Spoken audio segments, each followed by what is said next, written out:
Kamusta mga kasenglet? And welcome sa isang episode na naman ng Cook Set.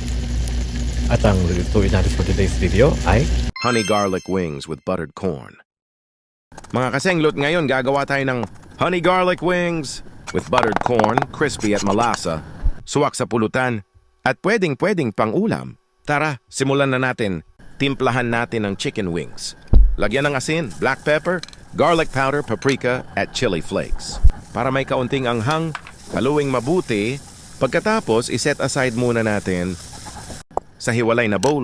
Paghaluin ng flour at cornstarch, ito ang secret combo para maging light flaky ang wings.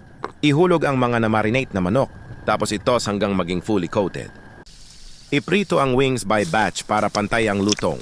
Hintayin mag-golden brown at maging crispy. Pag ready na, hanguin muna natin at hayaan lumamig. Lutuin naman natin ang side dish. Maglagay ng butter saka. Ilagay ang corn tapos timplahan ng asin at paminta. After 2 minutes, hanguin ito. Para sa sauce, tunawin ng butter. Igisa ang garlic tapos idagdag ang honey, soy sauce, brown sugar, tubig at black pepper. Pakuluin ng saglit hanggang maging sticky ang consistency nito. At syempre mga kasenglot, habang naghihintay kumulo ang sauce, shot puno muna! Pag ready na ang sauce, ibalik ang crispy wings, haluing mabuti hanggang bawat piraso ay makoat ng sauce.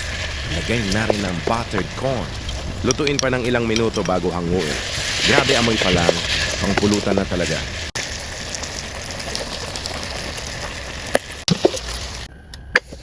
Painitin ang sizzling plate hanggang umuusok. Ibuhos ng konti pang sauce at idagdag ang buttered corn sa gilid. Mga kasenglo, dito lumalabas ang tunay na aroma, honey, garlic at butter. Ito na ang honey garlic wings with buttered corn. Crispy, buttery at may sweet flavor.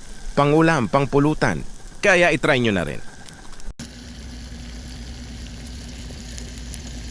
at kung umabot ka hanggang sa dulo ng video ito, maraming salamat sa panonood kasenglot. Hanggang sa susunod na video.